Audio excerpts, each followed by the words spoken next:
Imagine the sun rising over a scarred landscape in what is now modern-day Poland. It is August 6, 1915. The air is still. The birds have long since fled. In the trenches facing the Russian Osowiec Fortress, thousands of German soldiers are waiting. They are calm. They are confident. They are not waiting for a fight. They are waiting for a walkover. Moments earlier, at 4:00 a.m., the German engineers had opened the valves on thousands of gas cylinders. A dark green wall of chlorine gas, heavy and low, had drifted silently toward the Russian lines. It moved like a living thing, sinking into the trenches, creeping into the bunkers, and suffocating everything in its path. The grass turned black. The leaves fell from the trees. The copper on the soldiers' uniform buttons turned green. The German commanders peered through their binoculars. There was no return fire. No movement. Silence. According to all military logic, the garrison was dead. The gas had done its work. 14 battalions of the German Landwehr, over 7,000 men, fixed their bayonets and began to march toward the fortress. They expected to find a graveyard. But as they approached the first line of trenches, the green fog began to swirl. Shadows emerged from the mist. And then a sound. Not the roar of a healthy army, but a wet, hacking, guttural sound. A sound of men drowning on dry land. What the German soldiers saw next would freeze the blood in their veins and send them running in sheer, primal terror. This was not an army of the living. It was an attack of the dead. To understand how we arrived at this horrific moment, we must pull back the curtain on the Eastern Front of the Great War. While the Western Front is often remembered for its static trench warfare, the mud of the Somme, the slaughter of Verdun, the Eastern Front was vast, fluid, and brutal in a different way. Here, the empires of Germany, Austria-Hungary, and Russia clashed over hundreds of miles of territory. At the center of this tug-of-war sat the Osowiec Fortress. Located near the marshes of the Bibaza River, it was a strategic choke point. If the Germans wanted to advance deeper into Russia, into Bialystok and beyond, they had to take Osowiec. It was the key to the door of the empire. The Germans knew this. They had tried to take it before. In September 1914, they bombarded it with heavy artillery. The fortress held. In early 1915, they tried again, bringing up the massive Big Bertha siege guns, weapons capable of smashing concrete and steel like eggshells. For months, shells rained down on the defenders. The fortress was damaged, the walls were pockmarked, but the Russian resolve remained unbroken. The garrison, commanded by Major General Bierzazowski, simply refused to yield. By the summer of 1915, the German High Command was frustrated. Field Marshal Paul von Hindenburg needed a breakthrough. The conventional methods, infantry assaults, heavy artillery, had failed. The Russians were dug in too deep, and their morale was stubbornly high. The Germans needed something new. Something that didn't just break walls, but broke the very biology of the defenders. They turned to a new weapon, one that had been introduced only months prior at the Second Battle of Ypres. Poison gas. Today, we look back at chemical warfare with a specific kind of horror.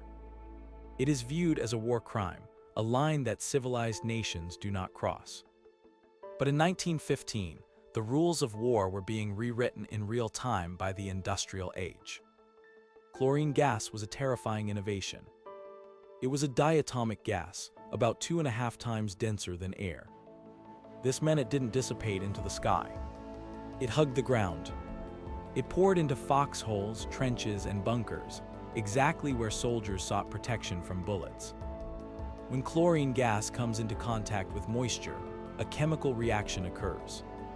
It turns into hydrochloric acid. For a human being, this is a horrific death sentence. As the soldier inhales, the gas mixes with the water in the mucous membranes of the lungs, eyes, and throat. Effectively, the victim begins to dissolve from the inside out. They drown in their own fluids. The Russian defenders at Osowiec were woefully unprepared for this. While the Western powers were rapidly developing gas masks, the troops on the Eastern Front often had nothing. They had no rubber masks, no respirators, no oxygen tanks. On that fateful morning of August 6th, the wind conditions were finally perfect. The Germans waited until the breeze was blowing gently toward the Russian lines. At 4:00 a.m., the signal was given. The hiss of gas escaping cylinders signaled the beginning of the end for the 226th Zemlyansky Infantry Regiment, which was manning the forward positions. The cloud traveled roughly 12 miles. It was not just a narrow stream.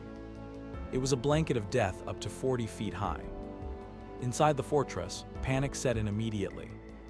The gas seeped through the firing slits and settled into the casemates. Without gas masks, the Russian soldiers were forced to improvise. Officers shouted orders to urinate on undershirts or rags and wrap them tight around their faces. The ammonia in urine could, in theory, neutralize some of the chlorine. It was a desperate, primitive defense against cutting-edge industrial slaughter. Water was also used, but it was less effective. Imagine the scene inside those brick walls. Men gasping for air, their eyes burning and blinded, clutching their throats as they coughed up blood and pieces of their own lung tissue. The suffering was total. Companies that had started the morning with hundreds of men were reduced to dozens in a matter of minutes. The vegetation around the fortress died instantly. The grass turned yellow and black. Leaves shriveled. Even the copper on the soldiers' guns and belt buckles oxidized, turning a sickly green. It was an apocalypse contained within a few square miles. By the time the gas cloud began to dissipate, the silence was deafening. The German artillery opened up a rolling barrage, pounding the fortress to ensure that any survivors remained pinned down. Then the infantry advance began. The German 11th Landwehr Division moved forward. They were confident. Their intelligence suggested that there was literally no one left alive to fight back. They moved through the first line of defense, stepping over the bodies of the Russian dead. They approached the railway line, getting closer and closer to the heart of the fortress. They were 7,000 strong, against a defense they believed to be zero. But deep within the toxic fog, in the shattered remnants of the trenches, something stirred. Sub-Lieutenant Vladimir Kotlinski was the highest-ranking officer left standing in the 13th Company of the 226th Zemlyansky Regiment. He was a young man, but in that moment, he bore the weight of the entire fortress. Around him were the survivors, barely 60 men out of an entire company. They were in agony. Their skin was covered in chemical burns. Their uniforms were tattered. Their faces were wrapped in bloody, urine-soaked rags. Every breath was a struggle, a rasping, wet heave that brought up blood. They knew they were dying. The damage to their lungs was irreversible. There was no medical evacuation coming that could save them. They were dead men walking. But Kotlinski made a decision that defies all logic of self-preservation. If they were going to die, they would die with their rifles in their hands. They would die taking the enemy with them. Kotlinski rallied the survivors. He didn't have to give a rousing speech. He simply had to lead. With a hoarse, broken shout, the order was given. Forward, and so the dead men rose. Imagine being a German soldier at that moment. You are walking through a cloud of poison, expecting victory. Suddenly, from the gloom, a horde of figures charges toward you. They do not look like human beings. Their faces are masked in bloody rags. They are coughing up blood with every step, the sound echoing like a nightmare. Their eyes are wild, red, and swollen. They look like ghouls, like zombies, like something from the depths of hell.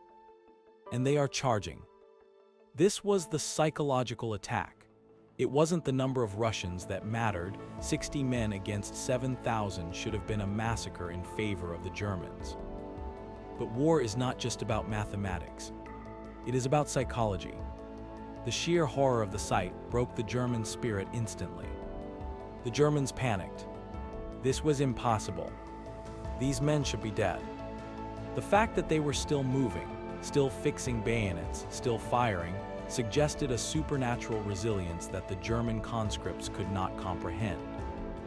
Terror rippled through the German lines. The dead are attacking. The dead are attacking. The panic was infectious. The German front line halted, then wavered, then broke. Soldiers threw down their weapons and ran. They ran blindly, stumbling over their own barbed wire, trampling each other in a desperate bid to escape the monsters emerging from the mist. Kotlinski and his men didn't stop. They chased the fleeing Germans, firing their Mosin-Nagant rifles, stabbing with bayonets, using the last ounces of their strength to drive the invaders back. The Russian artillery, seeing the German retreat, opened fire, cutting down the fleeing troops. The German assault, which had been months in the planning and backed by the most terrifying weapon of the age, collapsed completely in less than an hour. The 13th Company had done the impossible. They had retaken the forward positions. But the cost was absolute. Sub-Lieutenant Kotlinski, the hero of the charge, was mortally wounded later that evening. He, like many of his men, succumbed to the effects of the gas and his wounds. They had purchased time for the rest of the garrison with their lives. This event, this attack of the dead men, allowed the Russian command to organize a proper evacuation. Realizing that the fortress could not be held indefinitely against such weapons, the order was given to demolish the fortifications and retreat. Because of the time bought by Kotlinski and his dead soldiers, the Russians were able to evacuate much of their equipment and personnel. When the Germans finally walked into Osowiec days later, they found only ruins and ghosts. So why does this story matter to us today, over a century later? It is easy to look at history as a series of dates and maps. We see lines moving back and forth. But the story of Osowiec forces us to confront the human element of war in its most raw form. It is a story of the limit of human endurance. It asks a question of us. What keeps a person fighting when all hope is lost? What drives a human being to stand up when their body is literally dissolving? Was it patriotism? Was it hatred of the enemy? Or was it a primal refusal to go quietly into the dark? The attack of the dead men has largely faded from popular history books in the West, overshadowed by the battles in France and Belgium. But in recent years, it has seen a resurgence in interest. Heavy metal bands have written songs about it. Video games have recreated it. It appeals to our modern fascination with the macabre, the zombie aesthetic. But we must be careful not to treat it as fiction. These were real men. They were sons, fathers, and husbands. They were not monsters. They were ordinary people placed in a situation of extraordinary horror. Their zombie appearance was not a costume. It was the result of a war crime. The legacy of Osowiec is also a grim reminder of the escalation of warfare. It marked the point of no return for industrial slaughter. The gas used at Osowiec was a precursor to even deadlier agents, phosgene mustard gas, that would kill and maim hundreds of thousands before the war ended.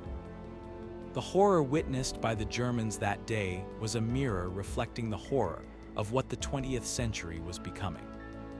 In the end, the fortress of Osowiec was destroyed, not by the Germans, but by the Russians themselves as they left. The brick walls were blown up, the bunkers collapsed. Today, the site is reclaimed by nature. The trees have grown back, covering the scars in the earth. The Bibaza National Park surrounds the ruins, and it is a peaceful, quiet place. But if you walk among the shattered bricks and moss-covered concrete, you can almost feel the history in the air. You can imagine the green mist. You can imagine the desperate coughing. And you can imagine the moment when the impossible happened, when the dead men rose and for one brief, terrifying moment, proved that the human spirit is stronger than any gas, any gun, or any empire. The attack of the dead men stands as a testament to the ultimate paradox of war. It brings out the absolute worst in humanity, the creation of weapons that melt the lungs, and simultaneously reveals the absolute mostly awe-inspiring heights of human courage. As we look back on this piece of hidden history, let us remember not just the horror but the men. Sub-Lieutenant Kotlinski, the soldiers of the 226th Zemlyansky Regiment. They remind us that even when we are broken, even when we are defeated, even when we are dying, we can still stand up. We can still fight. Thank you for watching. If you want to see more stories of hidden history, of the events that textbooks forgot, make sure to subscribe. There are thousands of stories buried in the mud of the past, waiting to be uncovered. Until next time.